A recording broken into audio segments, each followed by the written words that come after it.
नमस्कार बच्चों, simplify academy के यूट्यूब चैनल पर आपका बहुत बहुत स्वागत है। और बच्चों आज हम लोग डिस्कस करने वाले हैं chapter 6 that is control and coordination के जितने भी लॉन्ग आंसर टाइप क्वेश्चंस हैं एंड केस बेस्ड स्टडी को डिस्कस करने वाले हैं बच्चों।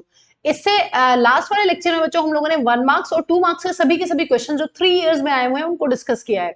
2022 में बच्चों ये चैप्टर आपके कोर्स से डिलीट किया गया था, इसलिए 2022 के आपको कोई भी क्वेश्चंस यहाँ पर इस चैप्टर से नहीं मिल रहे हैं। ठीक है, चलिए देखिए पहले 3 मार्क्स वाले क्वेश्चंस को डिस्कस कर लेते हैं। पहला क्वेश्चन है बच्चों अपना, taking the example of any 2 animal hormones, आपको कोई 2 एनिमल हार्मोन्स के एग्जांपल्स लेने हैं along with their gland of secretion, ये किस ग्लैंड से सिक्रीट होते हैं, explain how these hormones help.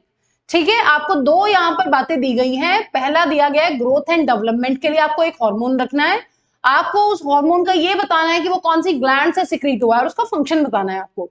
ठीक है, और दूसरी बच्चों यहाँ पर दिया गया है आपको regulate metabolism in the body, वो कौन सा हार्मोन है जो मेटाबॉलिज्म को रेगुलेट करता है आपकी बॉडी के अंदर। तो ये कुछ सवाल यहाँ पर पूछे गए हैं। ये 3 मार्क्स का क्वेश्चन है बच्चों। पहले 3 मार्क्स के क्वेश्चंस को डिस्कस कर रहे हैं, फिर 5 मार्क्स को डिस्कस करेंगे और फिर लास्ट में हम लोग डिस्कस करेंगे केस बेस्ड क्वेश्चंस को। ठीक है, देखिए अगर बात करते हैं ग्रोथ एंड डेवलपमेंट की, तो ग्रोथ एंड डेवलपमेंट के लिए जो हार्मोन होता है बच्चों वो होता है अपना ग्रोथ हार्मोन। ग्रोथ हार्मोन जो है वो कौन सी ग्लैंड से सिक्रीट होता है, ग्रोथ हार्मोन सिक्रीट होता है पिट्यूटरी ग्लैंड से। पिट्यूटरी ग्लैंड जो है बच्चों वो हाइपोथैलेमस से इस तरीके से अटैच्ड होती है और ये हमारे बेसिकली ब्रेन या अपर हेड में, हेड पोर्शन में या हेड रीजन में प्रेजेंट है ये वाली ग्लैंड। ठीक है, तो ये लोकेशन हमें पता है इस तरीके से। अब काम क्या होता है बच्चों, ग्रोथ हार्मोन का फंक्शन जो है वो ये होता है, इट इंड्यूस या stimulate the growth in all organs. Body में मसल्स की ग्रोथ हो, बोन्स की ग्रोथ हो, कोई भी ग्रोथ हो हमारी बॉडी में, उन सब के लिए रिस्पॉन्सिबल होता है ग्रोथ हार्मोन। ठीक है, दूसरा यहाँ पर हमको फंक्शन दिया गया है बच्चों मेटाबॉलिज्म इन द बॉडी। हमें पता है मेटाबॉलिज्म को रेगुलेट करने के लिए होता है अपने पास थायरॉक्सिन। थायरॉक्सिन जो हार्मोन है बच्चों वो सिक्रीट होता है थायराइड ग्लैंड से और बेसिकली इस हार्मोन का काम होता है to regulate the metabolism of carbohydrates, lipids and proteins in the body. ठीक है, और ये ग्रोथ के लिए रिस्पॉन्सिबल होता है, बॉडी की ग्रोथ में ये सारी चीजें काम आती है। ठीक है, तो ये आंसर इस तरीके से आपको लिखना है। 1.5 मार्क्स का यहाँ पर हो जाएगा ग्रोथ हार्मोन की डिस्क्रिप्शन और 1.5 मार्क्स का हो जाएगा यहाँ पर थायरॉक्सिन की जितनी भी बातें पूछी गई हैं। तो इस तरीके से क्वेश्चन आपका 3 मार्क्स का है। आपको हर स्टेप का आंसर देना है, जैसे ये हाफ मार्क, ये हाफ मार्क और ये फंक्शन जो है ये भी हाफ मार्क, तो 1.5 ये हो जाएगा। इसी तरीके से यहाँ पर हाफ, हाफ एंड हाफ, इस तरीके से स्टेप बाय स्टेप आपकी मार्किंग रहने वाली है और ये पूरा का पूरा क्वेश्चन जो है ये हो जाएगा आपका 3 मार्क्स का।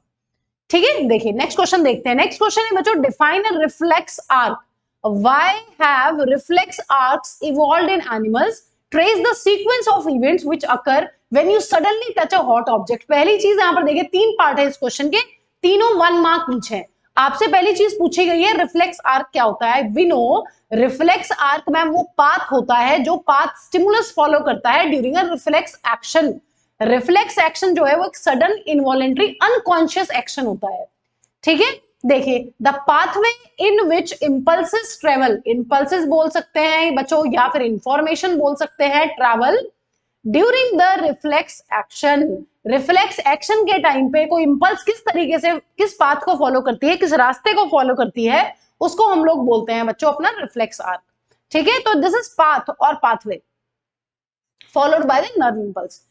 नेक्स्ट पार्ट में पूछा गया है why have reflex arcs evolved in animals. Animals में रिफ्लेक्स आर्क क्यों इवॉल्व हुए? देखिए बिकॉज हमें पता है बहुत सारे एनिमल्स ऐसे होते हैं जिनके अंदर ब्रेन नहीं होता है, तो वहां पर कैसे काम चलेगा? अगर ब्रेन ही नहीं है, आपका सेंट्रल नर्वस सिस्टम नहीं है, तो काम कैसे होगा? तो वहां पर रिफ्लेक्स एक्शन जो है वो एग्जीक्यूट करते हैं काम को। दूसरी इंपॉर्टेंट चीज ये है बच्चों, ब्रेन का थिंकिंग प्रोसेस जो है वो बहुत ज्यादा होता है, वो टाइम टेकिंग होता है। ब्रेन किसी भी चीज को सोचने में, एनालाइज करने में, फंक्शन को एग्जीक्यूट करने में टाइम लेता है।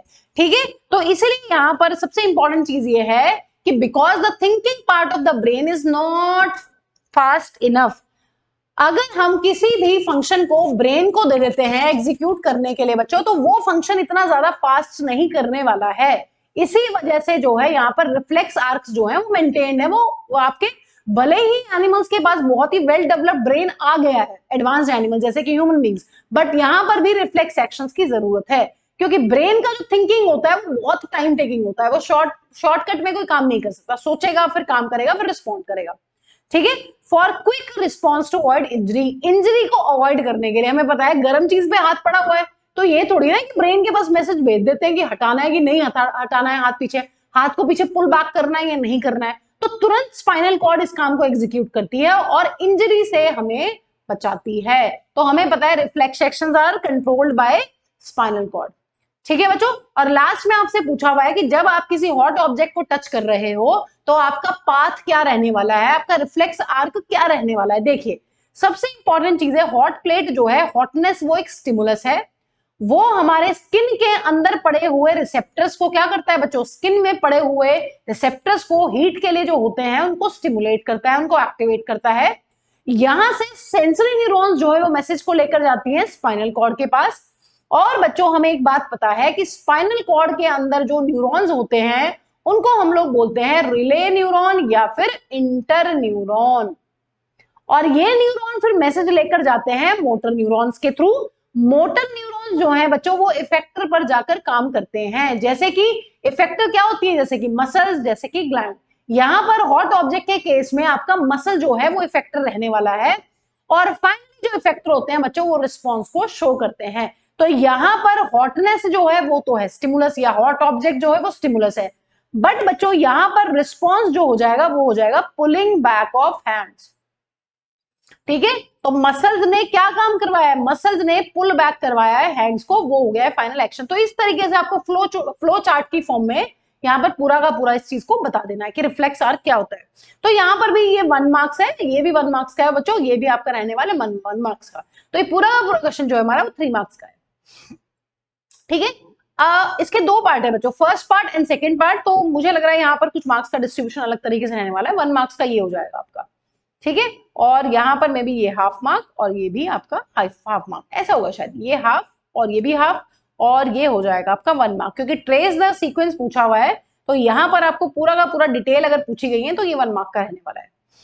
देखिए नेक्स्ट पार्ट जो है इसी क्वेश्चन का बच्चों, उसमें पूछा है name the part of nervous system which helps in communication between the central nervous system and other parts of the body, ठीक है। आपका वो कौन सा कंपोनेंट है नर्वस सिस्टम का जो आपके सेंट्रल नर्वस सिस्टम को दूसरे पार्ट्स ऑफ द बॉडी को कनेक्ट करता है बच्चों। सेंट्रल नर्वस सिस्टम में आता है अपना ब्रेन एंड अपना स्पाइनल कॉर्ड, ठीक है। हमें पता है ब्रेन से निकलने वाली जो नर्व्स होती हैं, ब्रेन से निकलने वाली जो नर्व्स हैं उनको हम लोग बोलते हैं क्रेनियल नर्व्स, और स्पाइनल कॉर्ड से निकलने वाली जो नर्व्स हैं बच्चों उनको बोलते हैं स्पाइनल नर्व्स, लाइक दिस। ये आपकी स्पाइनल कॉर्ड हो गई है और यहां से जो नर्व्स निकल रही हैं उनको हम लोग क्या बोलते हैं, उनको हम लोग बोलते हैं स्पाइनल नर्व्स।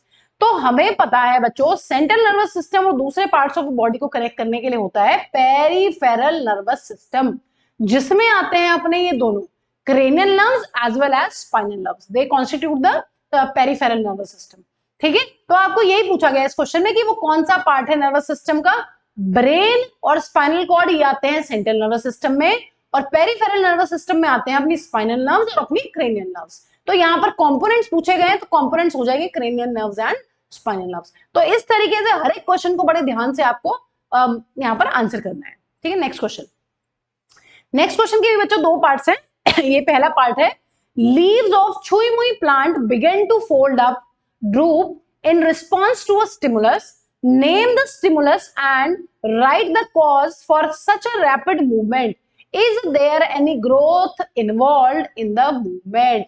हमें पता है अगर हम छुई मुई को टच कर रहे हैं बच्चों, यहाँ पर स्टिमुलस क्या है, स्टिमुलस है यहाँ पर touch.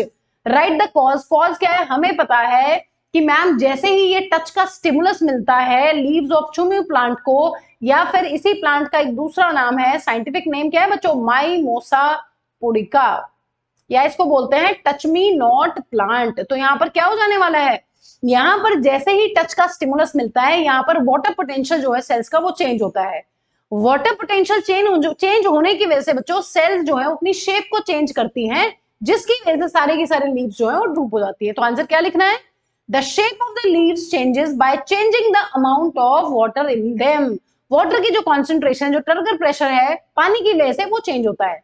Sales of leaves resulting in shrinking या फिर स्वेलिंग। और बच्चों यहाँ पर आपसे पूछा गया है क्या यहाँ पर कोई ग्रोथ इन्वॉल्व है, हमें पता है जो छुई मुई की मूवमेंट है, it is a type of nastic movement. Nastic movement में कभी भी ग्रोथ इन्वॉल्व नहीं होती। ये क्या होती है? Growth independent movements. Growth independent movement. तो growth is not involve. Growth independent movements. ठीक है, तो नो ग्रोथ इज इन्वॉल्व। इसी क्वेश्चन का बच्चों सेकंड पार्ट है, define geotropism in plants. What is meant by positive and negative geotropism, give one example of each type. Geotropism क्या होता है बच्चों? हमें पता है जब कोई प्लांट ग्रेविटी के टुवर्ड्स अपना रिस्पॉन्स शो करता है। कोई भी प्लांट या तो ग्रेविटी के टुवर्ड्स मूव करे या फिर अवे मूव करे, उसको हम लोग बोलते हैं जियोट्रोपिज्म। अब हमें पता है इसमें दो टाइप्स होते हैं, एक पॉजिटिव जियोट्रोपिज्म और एक नेगेटिव। बच्चों पॉजिटिव का मतलब होता है जब कोई प्लांट का पार्ट टुवर्ड्स ग्रेविटी जाए, और नेगेटिव जियोट्रोपिज्म का मतलब होता है जब प्लांट का कोई पार्ट जो है वो अवे फ्रॉम ग्रेविटी जाए। जैसे टुवर्ड्स ग्रेविटी कौन जाता है बच्चों? Roots. And away from gravity कौन जाती है? शूट। ठीक है, तो ये यहां पर आंसर बन जाएगा। तो growth of a part of a plant in response to the pull of earth or gravity is called geotropism। ठीक है, यहां पर अवे भी हो सकता है, टुवर्ड्स भी हो सकता है, बट हमें क्या लिखना है जियोट्रोपिज्म में? जियोट्रोपिज्म की डेफिनेशन होगी कि रिस्पॉन्स टुवर्ड्स ग्रेविटी। अब वो नेगेटिव भी हो सकता है, वो पॉजिटिव भी हो सकता है। देखिए, पॉजिटिव जियोट्रोपिज्म का मतलब है movement of a plant part towards the earth gravity. जैसे कि अपनी रूट्स जो है वो ग्रेविटी के टुवर्ड्स नीचे नीचे नीचे नीचे ग्रो करती हैं। और बच्चों जो अपनी होती है शूट कहां जाती है बच्चों? शूट जो है वो जाती है अवे फ्रॉम ग्रेविटी। ठीक है, तो शूट हो जाएगी नेगेटिव जियोट्रॉपिक और जो रूट है वो हो जाएगी पॉजिटिवली जियोट्रॉपिक। तो नेगेटिव में आंसर क्या लिख देंगे? Movement of a plant part away from the force of gravity like shoot grows upwards. तो इस तरीके से ये वाला आंसर हो जाएगा आपको 1.5 मार्क्स का, जो छुई हुई वाला आंसर है वो भी आपका हो जाएगा 1.5 मार्क्स का। तो ये पूरा का पूरा क्वेश्चन जो है बच्चों वो 3 मार्क्स का है। ठीक है, तो इस तरीके से मार्क्स का डिस्ट्रीब्यूशन रहता है। आपको केयरफुली हर एक पार्ट को देखना है कि क्या क्या पूछा गया है। जैसे यहाँ पर 3 चीजें पूछी गई है बच्चों, जियोट्रोपिज्म को डिफाइन करना है, पॉजिटिव बताना है क्या होता है, और नेगेटिव जियोट्रोपिज्म बताना है क्या होता है। साथ ही साथ आपसे 1 एग्जाम्पल ऑफ ईच पूछा गया है। तो अगर आप एग्जाम्पल नहीं लिखेंगे तो आपके मार्क्स यहाँ पर कटेंगे जरूर। ठीक है, तो केयरफुली क्वेश्चन को पढ़ना है, कितने पार्ट्स हैं वो देखने हैं और फिर आंसर करना है अकॉर्डिंगली। ठीक है, चलिए नेक्स्ट क्वेश्चन देखते हैं। ये इसका फर्स्ट पार्ट है, इसके भी 2 पार्ट रहने वाले हैं बच्चों। क्वेश्चन ये है, list 2 constituents of central nervous system. हमें पता है सेंट्रल नर्वस सिस्टम में कौन कौन आता है? Brain and spinal cord. How are these components protected from injuries? बच्चों कैसे? हमें पता है जो ब्रेन है it is protected inside cranium और स्कल। यहां पर ये रहती है क्रेनियम या फिर ये रहती है बच्चों अपनी स्कल। क्या होता है? बोनी स्ट्रक्चर होता है एक, जिसके अंदर अपना ब्रेन प्रोटेक्टेड है। और बच्चों इसी तरीके से हमारी स्पाइनल कॉर्ड रहती है एक रॉड लाइक स्ट्रक्चर इस तरीके से। और हमें पता है जो स्पाइनल कॉर्ड है वो उसको प्रोटेक्ट कौन करता है बच्चों? उसको प्रोटेक्शन के लिए यहां पर होती है अपनी वर्टिब्रल कॉलम, या फिर इसी को बोलते हैं बच्चों बैकबोन। ठीक है, तो ये आपको यहां पर आंसर लिखना है अपना जो भी पूछा गया आपसे। तो आंसर क्या हो जाएगा? कॉन्स्टिट्यूएंट्स होते हैं ब्रेन एंड स्पाइनल कॉर्ड, और प्रोटेक्शन के लिए ब्रेन की प्रोटेक्शन के लिए है, ब्रेन की प्रोटेक्शन के लिए बच्चों यहां पर है हमारे पास बोनी बॉक्स या फिर स्कल या फिर क्रेनियम, और साथ ही साथ यहां पर fluid filled balloon shape structure होता है। और जो फ्लूइड यहां पर भरा होता है बच्चों उसको बोलते हैं सीएसएफ। सीएसएफ का क्या मतलब होता है? सीएसएफ का मतलब होता है सेरिब्रो स्पाइनल फ्लूइड। ये शॉक एब्जॉर्प्शन का काम यहां पर करता है। शॉक एब्जॉर्प्शन, कोई झटका लगेगा, कोई इंजरी होगी, कुछ भी होगा, ये उससे आपको थोड़ा सा प्रोटेक्शन देने वाला है। ठीक है, शॉक एब्जॉर्प्शन का काम करता है सेरिब्रोस्पाइनल फ्लूइड साथ में। और अगर स्पाइनल कॉर्ड की बात करते हैं तो स्पाइनल कॉर्ड की प्रोटेक्शन के लिए होती है वर्टिब्रल कॉलम या फिर बच्चों बैकबोन, एक ही के नाम। ठीक है, ये भी बोनी स्ट्रक्चर है और ये भी बोनी स्ट्रक्चर है। तो ब्रेन का टिश्यू और जो स्पाइनल कॉर्ड का टिश्यू है उनको प्रोटेक्ट करने के लिए होती है बोनी स्ट्रक्चर्स। ठीक है, चलिए नेक्स्ट बच्चों पार्ट है उसी क्वेश्चन का, right 2 limitations of the use of electrical impulses. Electrical impulses के क्या यूज डिसएडवांटेजेस होती है, लिमिटेशंस होती है। देखिए हमने लेक्चर के अंदर पढ़ा हुआ है बच्चों, जिस बच्चे ने इसका लेक्चर नहीं, अगर वो नहीं फॉलो कर पा रहा है इन क्वेश्चन आंसर्स को, तो आप जाकर इस लेक्चर का 1 शॉट भी देख सकते हैं, इसी चैप्टर का कंट्रोल एंड कोऑर्डिनेशन आपको यूट्यूब पे मिल जाएगा। ठीक है, देखिए अगर बात करते हैं इलेक्ट्रिकल इंपल्सेस की बच्चों लिमिटेशंस की, तो यहां पर हमें 2 बातें पता है। पहली इंपॉर्टेंट चीज बच्चों यहां पर यह है कि अगर न्यूरॉन के थ्रू हमारी बॉडी में कोई इलेक्ट्रिकल इंपल्स ट्रैवल कर रहा है तो दूसरा इलेक्ट्रिकल सिग्नल तब तक एक्टिवेट नहीं हो सकता है जब तक पहला इंपल्स जो है वो पूरा का पूरा पाथ अपना ट्रैवल ना करे। तो कॉन्टिन्यूअस स्टिमुलेशन नहीं हो सकती इलेक्ट्रिकल इंपल्सेस की, पहला लिमिटेशन। दूसरा लिमिटेशन ये है बच्चों, हमारी बॉडी में हर एक सेल जो है या हमारी बॉडी में हर एक पार्ट जो है वो न्यूरॉन से कनेक्टेड नहीं होता है। तो हर एक बॉडी के पास इलेक्ट्रिकल इंपल्स को भेजना या इलेक्ट्रिकल इंपल्स के थ्रू मैसेज को भेजना इट इज नॉट फिजिबल। ठीक है, तो देखिए क्या है, पहला आंसर हो जाएगा बच्चों, electrical impulses will reach only those cells that are connected by nervous tissue, not each and every cell in the animal body। Animal body में हर एक पार्ट जो होता है वो उसमें न्यूरॉन्स प्रेजेंट ना हो, जरूरी ऐसा जरूरी नहीं कि प्रेजेंट हो।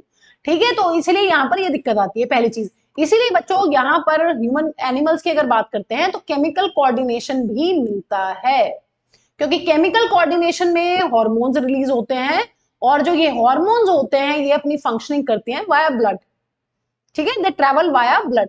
तो इसीलिए केमिकल कोऑर्डिनेशन और हम लोगों के अंदर बच्चों नर्वस या इलेक्ट्रिकल इंपल्सेस का जो कोऑर्डिनेशन है वो मिलता है देखने के लिए। दूसरा आंसर क्या हो जाएगा बच्चों, once an electrical impulse is generated in a cell and transmitted, the cell will take some time to reset its mechanism before it can generate and transmit a new impulse।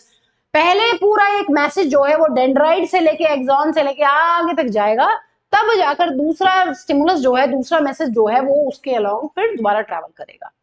ठीक है, तो ये यहाँ पर लिमिटेशंस हो गई हैं। इन limitations को ओवरकम करने के लिए हमारे पास होता है बच्चों केमिकल कोऑर्डिनेशन। ठीक है, इसलिए हमारे अंदर दोनों ही चीजें मिलती हैं। देखिए नेक्स्ट क्वेश्चन है बच्चों, define reflex action. Reflex action क्या होता है, with the help of a flow chart show the path of a reflex action such as sneezing. देखिए पहली इंपॉर्टेंट चीज है रिफ्लेक्स एक्शन क्या है। रिफ्लेक्स एक्शन होता है एक sudden spontaneous immediate action in response to environment और स्टिमुलस, जैसे कि हिकअपिंग, जैसे कि pulling back of hand from the hot object. And अगर हमारी आंख में कोई बहुत तेज एकदम से लाइट टॉर्च मारता है बच्चों, तो हमारी आंखें अपने आप ही ऑटोमेटिकली क्या हो जाने वाली है, ऑटोमेटिकली अपने आप ही बंद हो जाने वाली है। ठीक है, क्लोज हो जाने वाली है। अगर हम किसी डार्क रूम में जाते हैं तो हमारी आंखें अपने आप ही क्या होने वाली हैं, वो थोड़ा सा डायलेट हो जाने वाली है इस तरीके से। ठीक है, ये अपने आप मैकेनिज्म जो होते हैं उनको हम लोग बोलते हैं, जो अनकॉन्शियसली होते हैं, इनवॉलंटरीली होते हैं, उनको रिफ्लेक्स एक्शन बोला जाता है। जैसे कि एक बहुत ही फेमस रिफ्लेक्स एक्शन होता है नी जर्क रिफ्लेक्स। ठीक है, तो यहाँ पर बहुत सारे एग्जांपल्स हैं, लेकिन आपसे क्वेश्चन के सेकंड पार्ट में ये पूछा गया है कि with the help of a flow chart show the path of a reflex action such as sneezing. Sneezing के लिए आपको रिफ्लेक्स आर्क बनाना है यहाँ पर। ठीक है, देखिए स्टिमुलस, ठीक है, रिसेप्टर्स नोज के अंदर प्रेजेंट होंगे। जैसे कि अगर बात करते हैं यहाँ पर कौन से रिसेप्टर्स मिलने वाले हैं बच्चों, ऑलफैक्टरी रिसेप्टर्स नोज में होते हैं, ऑलफैक्टरी रिसेप्टर्स। और बच्चों ठीक है, ऑलफैक्टरी रिसेप्टर जो है वो स्मेल के लिए होते हैं, लेकिन हमें पता है अगर हम छींक रहे हैं तो कोई डस्ट भी यहाँ पर स्टिमुलस हो सकता है, तो जरूरी नहीं कोई स्मेल ही आए। डस्ट के लिए कुछ भी ऐसी नॉर्मली हमारे जो रिसेप्टर्स नोज में होंगे है ना, वो सेंसिटाइज हो जाएंगे। सेंसरी न्यूरॉन जो है वो मैसेज को लेकर जाने वाला है स्पाइनल कॉर्ड के पास, स्पाइनल कॉर्ड से जो है मैसेज जाने वाला है बच्चों मोटर न्यूरॉन के पास, और मोटर न्यूरॉन से जाने वाला है मैसेज मसल्स के पास, और फाइनली हो जाने वाले है यहाँ पर रिस्पॉन्स। जो हमारे नोज की जो मसल्स होंगी वहां पर क्या होगा बच्चों, वहां पर स्नीजिंग का इफेक्ट आने वाला है। ठीक है, तो यहाँ पर इस तरीके से आप पॉइंट बाय पॉइंट अपने आंसर को टिक देंगे। देखिए नेक्स्ट क्वेश्चन है बच्चों, name the hormone released and the gland which secretes it in human beings during scary situation। ठीक है, काफी इंपॉर्टेंट क्वेश्चन है बच्चों ये। स्कैरी सिचुएशन अगर होती है तो हमारी बॉडी में कौन सा हार्मोन रिलीज होता है, एड्रेनलिन हार्मोन। और बच्चों कौन सी ग्लैंड रिलीज करती है, एड्रेनलिन ग्लैंड। हमें पता है जो ये ग्लैंड होती है मैम, ये किडनी के ऊपर इस तरीके से कप शेप की स्ट्रक्चर में प्रेजेंट है। हमारे पास दो किडनी होती हैं और दो ही होती हैं अपनी एड्रीनल ग्लैंड।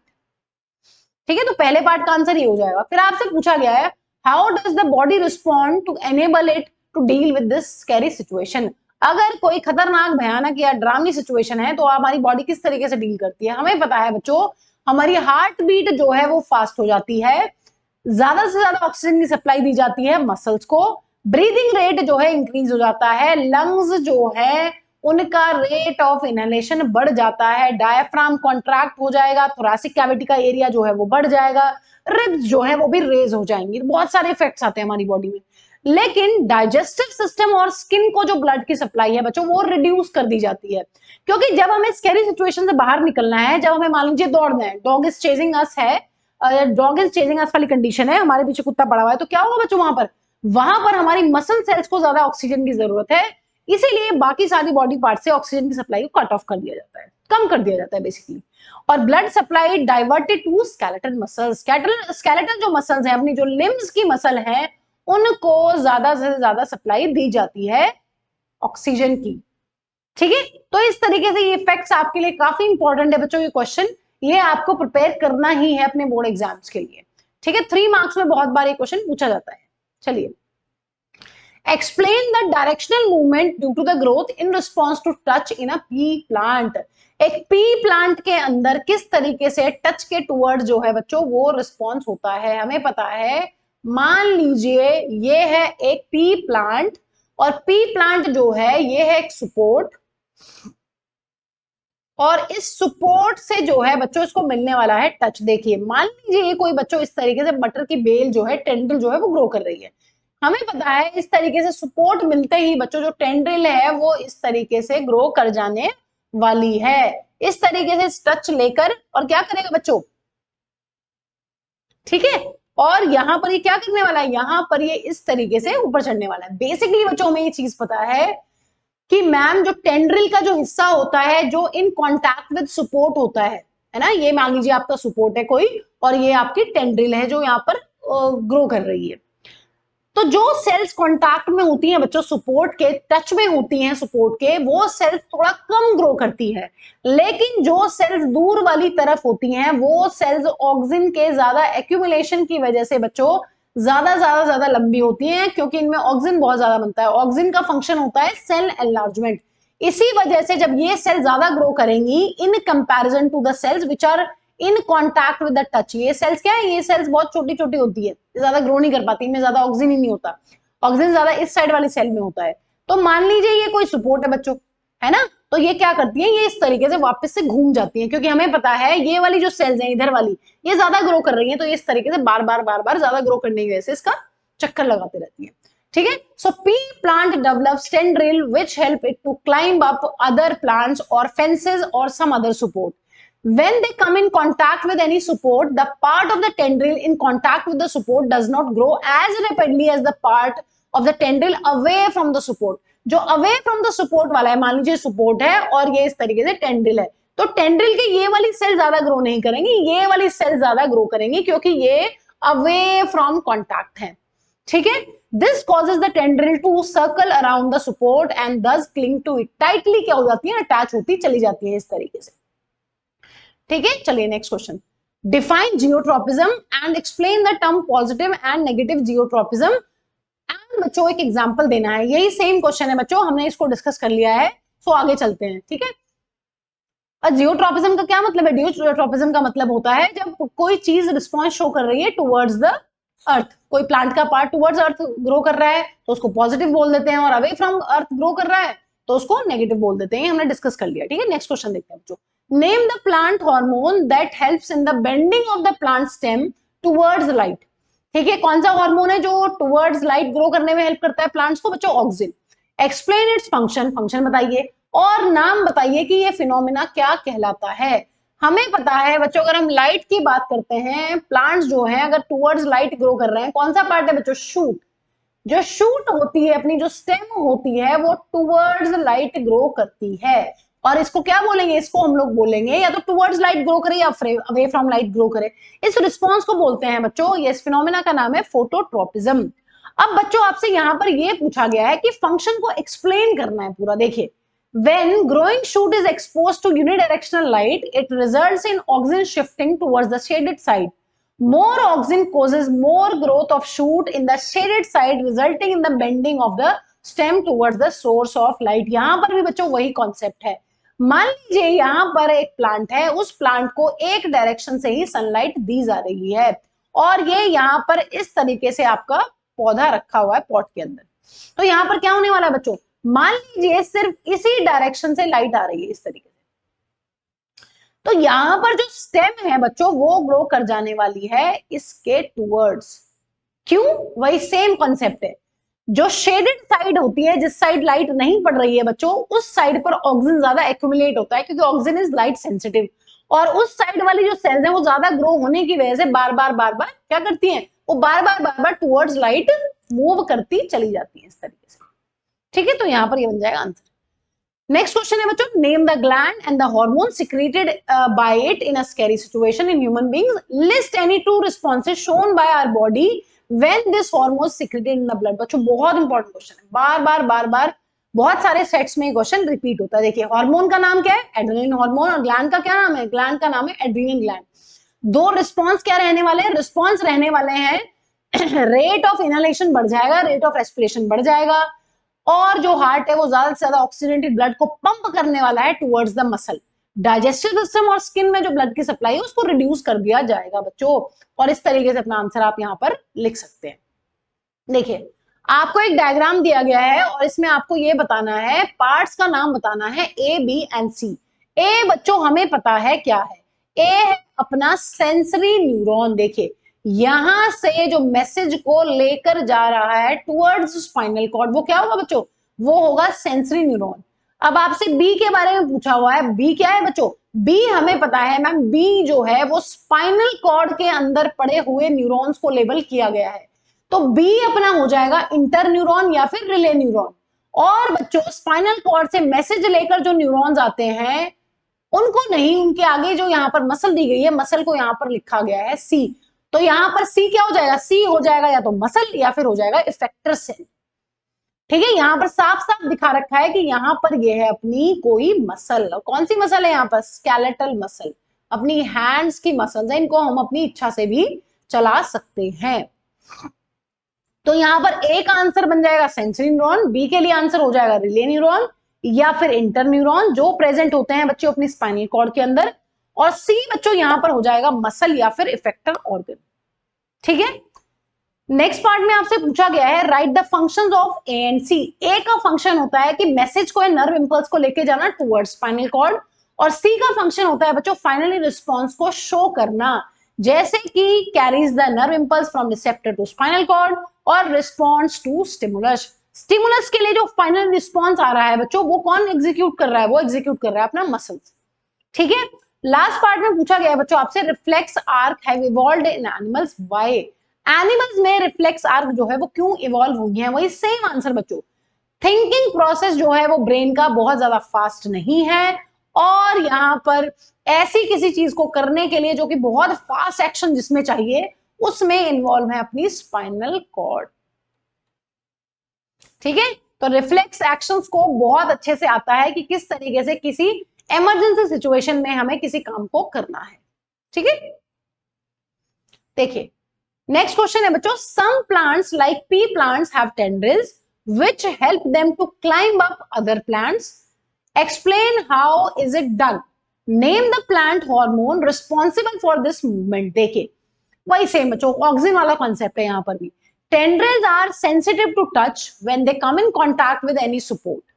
ठीक है, आपसे पहले पार्ट में ये पूछा गया है कि some plants like pea plants have tendrils which help them to climb up other plants, है ना, टेंड्रिल्स जो है वो पी को हेल्प करते हैं to climb up the other plants. Explain how it is possible, क्योंकि जो टेंड्रिल्स होते हैं they are sensitive to touch, और बार बार वो क्या करते हैं उस सपोर्ट के टुवर्ड्स घूम घूम के ग्रो करते रहते हैं। फिर आपसे पूछा गया है कि name the plant hormone, plant hormone पता है ऑक्सीजन होगा, और पूरा का पूरा कॉन्सेप्ट पूछा गया है बच्चों। कॉन्सेप्ट वही है कि जो सेल्स टुवर्ड्स सपोर्ट होती हैं वो ज्यादा ग्रो नहीं करती है, लेकिन जो सेल्स अवे फ्रॉम सपोर्ट होंगी उनकी सेल्स में ऑक्सीजन ज्यादा होने की वजह से वो ज्यादा एलोंगेट करती हैं, जिसकी वजह से ये टेंड्रिल बार बार टुवर्ड्स सपोर्ट क्या है, राउंड एंड राउंड घूमती रहती है। The part of the tendril in contact with the object does not grow as rapidly as the part of the tendril away from the object. This causes the tendril to circle around the object and cling to it, tightly attached to it, or hold it tightly. ठीक है, cling to it का मतलब होता है holding it tightly.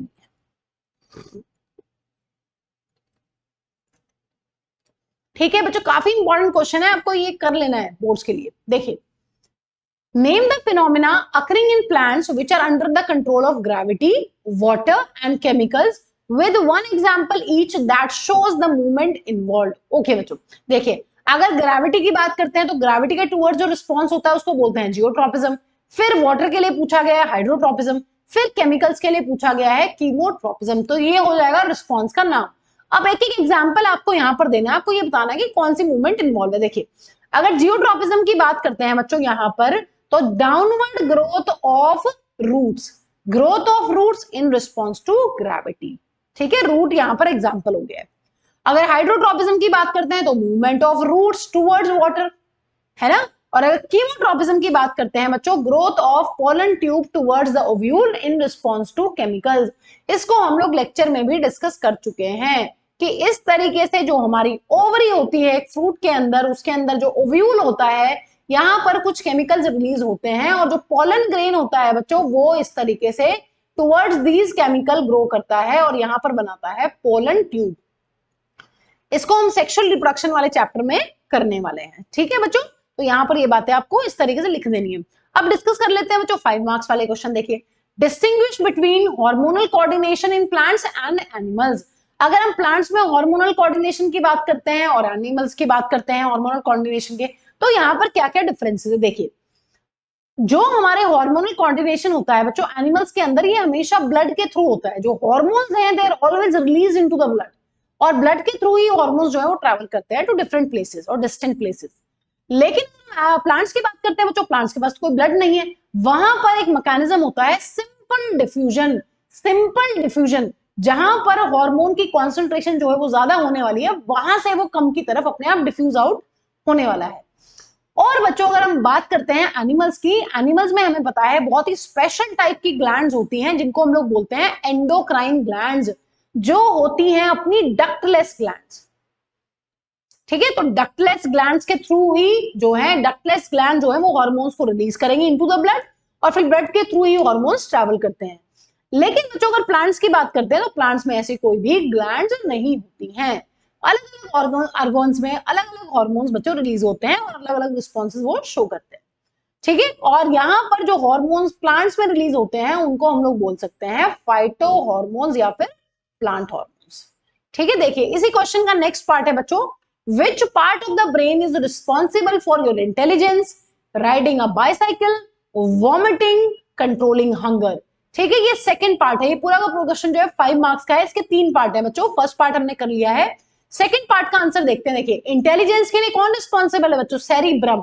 Cerebrum जो है वो एक कंपोनेंट होता है अपने फोरब्रेन का। राइडिंग अ बाइसाइकिल हमने पढ़ लिया है, एक ऐसा फंक्शन है जो हम वॉलेंटरली कर सकते हैं विद प्रिसीजन। ठीक है, बहुत ही एक्यूरेसी के साथ। सो या स्ट्रेट लाइन में चलना, ठीक है, ये सब इसी में फंक्शंस आ जाएंगे बच्चों। पिकिंग अप अ पेंसिल, कौन कंट्रोल करता है, ये सारे के सारे फंक्शंस कंट्रोल करता है सेरिबेलम, जो होता है कंपोनेंट अपने हाइंड ब्रेन का। वॉमिटिंग, वॉमिटिंग का जो सेंटर है बच्चों वो मिलता है हमारे मेडुला के अंदर। और मेडुला कहां मिलता है बच्चों, मेडुला जो है वो हाइंड ब्रेन का एक कंपोनेंट है। अगर हंगर की बात करते हैं, एपेटाइट की बात करते हैं, थ्रस्ट की बात करते हैं, तो इनको कंट्रोल करने के लिए होता है बच्चों हाइपोथैलेमस, जो कि अपना एक कंपोनेंट होता है किसका बच्चों, फोर ब्रेन का। फोर ब्रेन के 3 कंपोनेंट्स हैं, सेरिब्रम, हाइपोथैलेमस। इन दोनों के फंक्शन हमें बहुत अच्छे से याद करने हैं। थैलेमस एक और कंपोनेंट है, उसके फंक्शन हमें याद नहीं करने हैं। अगर हम लोग बात करते हैं हाइंड ब्रेन की, हाइंड ब्रेन के 3 कंपोनेंट्स है बच्चों, पोन्स, मेडुला एंड बच्चों एक है अपना सेरिबेलम। सेरिबेलम एंड मेडुला के फंक्शंस यहाँ पर बहुत इंपॉर्टेंट है, वो आपको पक्का से ही याद करने हैं बच्चों। ठीक है, बाकी आप पोन्स वाले छोड़ भी सकते हैं, कोई इश्यूज नहीं है, एनसीईआरटी मेंशन नहीं करती है। लास्ट पार्ट में पूछा गया है how brain and spinal cord protected against mechanical injuries. Protection की बात कर चुके हैं बच्चों। ब्रेन को कवर करता है क्रेनियम या फिर स्कल, और स्पाइनल कॉर्ड को कवर करता है बच्चों अपना कौन, वर्टिब्रल कॉलम या फिर बैकबोन। तो ये हो जाएंगे यहाँ पर अपना आंसर। ठीक है, ये पूरा क्वेश्चन बच्चों 5 मार्क्स का है, आपको बहुत अच्छे से ध्यान से पढ़ के हर एक पार्ट का यहाँ पर आंसर करना है। देखिए नेक्स्ट 5 मार्क्स का क्वेश्चन है बच्चों, what are tropic movements. Okay, give an example of plant which inhibits growth and promotes cell division. पहले ट्रॉपिक मूवमेंट्स क्या होती है इसका आंसर कर लेते हैं।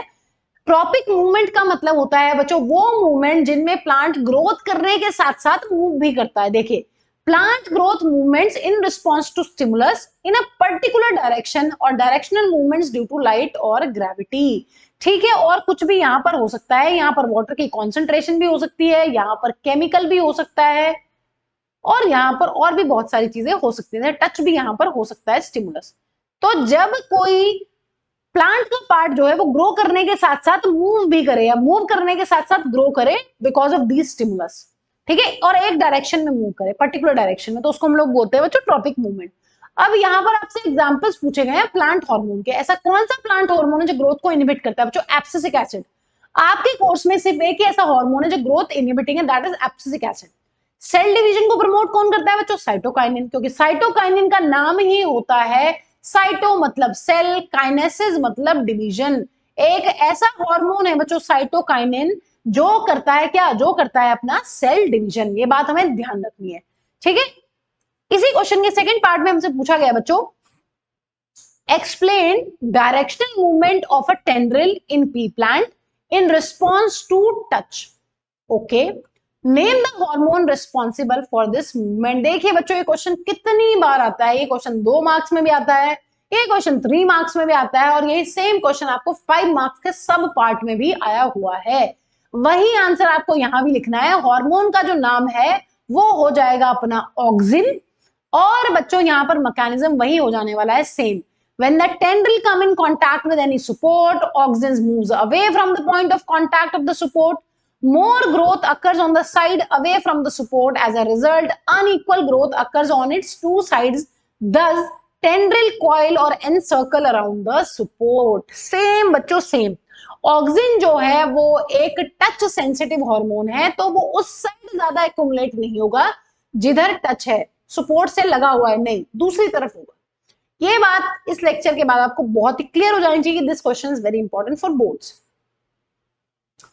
हाँ जी बच्चों, नेक्स्ट क्वेश्चन है अपना, list 3 points of differences between nervous and hormonal mechanisms for control and coordination animal. तो एनिमल्स में आपको नर्वस मैकेनिज्म और हार्मोनल मैकेनिज्म को जो है बच्चों उसको डिफरेंशिएट करना है। देखिए, अगर बात करते हैं नर्वस कंट्रोल की बच्चों, messages are sent as an electrical impulse. अगर हार्मोनल की बात करते हैं तो यहां पर हमें पता है यहां पर जो मैसेजेस सेंड होते हैं वो होते हैं with the help of chemicals या फिर हॉर्मोन्स, ठीक है। एनिमल्स की बात यहां पर करी गई है। यहां पर अगर नर्वस कंट्रोल की बात करते हैं तो जो नर्व इंपल्स होती है वो ट्रैवल करती है थ्रू न्यूरॉन्स। यहां पर जो केमिकल्स ट्रैवल करते हैं वो करते हैं through blood. Nerve impulse produce rapid response, hormones produce slow response. देखिए, हॉर्मोन्स पहले रिलीज होंगे ब्लड में, फिर जाकर धीरे धीरे धीरे अपना इफेक्ट शो करने वाले हैं। लेकिन बच्चों जो रिस्पॉन्स टुवर्ड्स न्यूरॉन होगा वो बहुत ही फास्ट होता है, और शॉर्ट लिव्ड होता है। जो चीज बहुत जल्दी हो जाएगी उसका टाइम स्पैन तो बहुत छोटा होगा ना, शॉर्ट लिव्ड। तो यहाँ पर nerve impulses produce short lived responses, ये बात ध्यान रखनी है।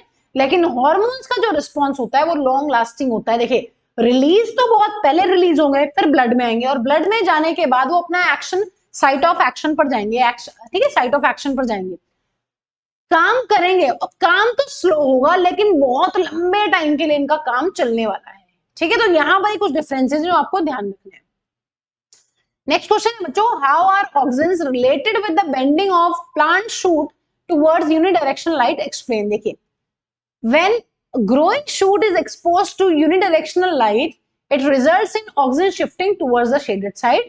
More auxin causes more growth of shoot in the shaded side, resulting in the bending of the stem towards the source of light. वही बच्चों, वही सेम आंसर है। बार बार ये क्वेश्चन रिपीट होता है, इसलिए मैंने एक बार समझा दिया है, बार बार हमें जरूरत नहीं है इसको बार बार एक्सप्लेन करने की, ठीक है। चलिए, नेक्स्ट क्वेश्चन है बच्चों, name the disorder which a person is likely to suffer from due to the following. Okay, अगर किसी पर्सन के अंदर over secretion of growth hormone है बच्चों, क्या हो जाएगा? हमें पता है अगर किसी पर्सन के अंदर ग्रोथ हार्मोन की कॉन्सेंट्रेशन हाई हो गई है, ज्यादा हो गई, तो उसको बीमारी होने वाली, जिसका नाम है गाइगेंटिज्म।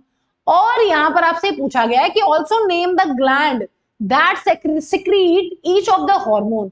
जो इन हार्मोन को सिक्रीट करती है उन ग्लैंड का नाम भी लिखना है। तो नाम क्या हो जाएगा? ग्लैंड का नाम हो जाएगा pituitary gland. Deficiency of oestrogen in females, बच्चों अगर फीमेल्स में एस्ट्रोजन कहां से रिलीज होता है? ओवरी से। अगर यहां पर एस्ट्रोजन कम रिलीज होगा तो क्या होगा? देखिए, जो फीमेल के सारे फीचर्स होते हैं, जो मेन फीचर्स होते हैं, जिनको हम लोग कहते हैं फीमेल के सेकेंडरी सेक्सुअल कैरेक्टर्स, वो सब के सब बच्चों बंद हो जाने वाले हैं, जैसे कि delay in puberty, delay in menstrual cycle, ये सब डिस्टर्ब यहां पर हो जाने वाला है। ठीक है, नेक्स्ट बच्चों, लेस सिक्रीशन ऑफ थायरॉक्सिन। अगर थायरॉक्सिन हार्मोन कहां से रिलीज होता है? थायराइड ग्लैंड से। अगर ये कम रिलीज होगा तो यहां पर एक प्रॉब्लम होती है, इसको बोलते हैं सिंपल गॉइटर। और गॉइटर की पहचान होती है स्वेलिंग नेक। जो नेक होती है बच्चों वो स्वेल कर जाती है। यहां पर एक इंटरेस्टिंग चीज ये है बच्चों नोट करने के लिए, कई बच्चे यहां पर डर जाएंगे कि एस्ट्रोजन में कौन सी बीमारी हो सकती है। बच्चों बीमारी का नाम जरूरी नहीं है, यहां पर आपको डिसऑर्डर पूछा गया, बच्चा ये भी तो डिसऑर्डर है, डिले इन प्यूबर्टी क्या है, ये भी तो एक टाइप की प्रॉब्लम है ना, तो आप इस तरीके से भी स्टेटमेंट की फॉर्म में कुछ लिख सकते हैं यहां पर। ठीक है, इस क्वेश्चन का नेक्स्ट पार्ट है बच्चों, how is the timing and amount of hormone release regulated, explain with the help of example. ये खुद से बच्चों एक इंपॉर्टेंट क्वेश्चन है, ये 2 मार्क्स में भी आता है यहां पर, और ये 5 मार्क्स के सब पार्ट में भी आपको आया हुआ है बच्चों। टाइमिंग और अमाउंट ऑफ हार्मोन को रेगुलेट करने के लिए होता है बच्चों एक मैकेनिज्म, जिसका नाम होता है feedback mechanism. Feedback mechanism basically क्या होता है? ये एक मैकेनिज्म है जिसमें एक हार्मोन खुद से अपनी कॉन्सेंट्रेशन को हाई और लो करता है with respect to the higher और लोअर कॉन्सेंट्रेशन ऑफ सब्सटेंस। देखिए, अगर हमारे ब्लड के अंदर बच्चों जो है वो ग्लूकोज की कॉन्सेंट्रेशन बहुत ज्यादा हो जाती है, तो साथ ही साथ पेनक्रियाज की सेल जो है वो एक्टिवेट हो जाती हैं। पेनक्रियाज की बीटा सेल्स एक्टिवेट होने के बाद इंसुलिन रिलीज करती हैं। जैसे ही इंसुलिन ब्लड में रिलीज होता है, ग्लूकोज जो है वो हो जाता है कम, और इसका बन जाता है बच्चों ग्लाइकोजन। जब फिर से ग्लूकोज की कॉन्सेंट्रेशन जो है कम हो जाती है, क्योंकि ग्लाइकोजन बन गया है, तो फिर से जो मैसेज है वो जाता है किसको बच्चों? पेनक्रियाज को।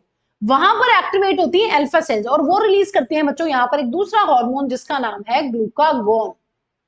तो इस तरीके से कोई सब्सटेंस जो है, जैसे यहां पर ग्लूकोज जो है वो खुद अपने अमाउंट को रेगुलेट कर रहा है, लेकिन ये उन्हीं के अंदर रेगुलेट होता है बच्चों जिनकी बॉडी नॉर्मली फंक्शनिंग होती है, जिनका पेनक्रियाज नॉर्मली काम कर रहा है। जैसे डायबिटीज वाले पेशेंट है, उनमें ये मैकेनिज्म नहीं चलेगा। क्यों? क्योंकि उनकी बॉडी में इंसुलिन बन ही नहीं रहा है, उनकी बॉडी में जो पेनक्रियाज की बीटा सेल्स हैं वो इंसुलिन नहीं बना पा रही है प्रॉपरली जितना चाहिए। ठीक है, जिसकी वजह से क्या होता है? ग्लूकोज जो है वो ब्लड में बढ़ता हुआ चला जाता है। तो यहां पर आंसर हो जाएगा फीडबैक मैकेनिज्म, और यहां पर वही एग्जांपल से एक्सप्लेन किया गया है। ये 2 मार्क्स में भी आया हुआ है, और ये देखिए 5 मार्क्स में भी आया हुआ है। If the sugar level in the blood rises, more insulin is produced. As blood sugar level falls, insulin secreted is reduced. ठीक है बच्चों, अब डिस्कस कर लेते हैं बच्चों केस बेस्ड स्टडी। देखिए, hormones are chemical informational molecules that are required in minute amounts and are directly poured into the bloodstream. The animal hormones are secreted in the desired amount by the endocrine glands. हमें पता है endocrine gland जो है वही animal hormones को blood stream में release करती हैं। Each hormone is responsible for carrying out specific action in the body. हाँ जी, हमें पता है।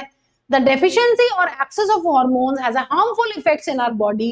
Hence, the timing and the amount of hormones secreted by the glands are controlled by the feedback mechanism. ये सारी की सारी जो बातें हैं सारी की सारी हमें पता है। एंडोक्राइन ग्लैंड जो है वो हार्मोन्स को रिलीज करती हैं, हार्मोन्स जो है वो डायरेक्टली ब्लड में रिलीज होते हैं, ब्लड के थ्रू जो है हार्मोन्स जाते हैं अलग अलग साइट ऑफ एक्शन पर, वहां पर जाकर अपना काम करते हैं। अगर किसी हार्मोन की कमी हो जाए या कोई हार्मोन बॉडी में बहुत ज्यादा हो जाता है, तो वहां पर हमें नेगेटिव इफेक्ट्स देखने के लिए मिलते हैं। जनरली क्या होता है बच्चों? जनरली हमें पता है टाइमिंग और अमाउंट हार्मोन जो है वो रेगुलेट होता है फीडबैक मैकेनिज्म से। ये सब यहां पर आपको बताया गया है। देखिए, अब यहां पर जो पहला क्वेश्चन है बच्चों वो है name the hormone secreted by ovary and testis. Ovary कौन से हार्मोन को रिलीज करती है? ओवरी से बच्चों 2 हार्मोन्स रिलीज होते हैं, एस्ट्रोजन एंड प्रोजेस्टेरोन। कोई भी एक आप याद कर सकते हैं। टेस्टिस से जो हार्मोन रिलीज होता है वो होता है टेस्टोस्टेरोन।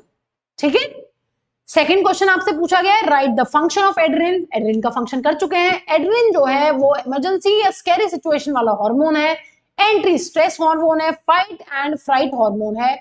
ठीक है, और deals with emergency situation like anxiety, stress या एंगर, कुछ भी किसी भी इमरजेंसी सिचुएशन में हमारी बॉडी में रिलीज होगा और हमें उस सिचुएशन से बाहर निकालने में हमारी हेल्प करेगा।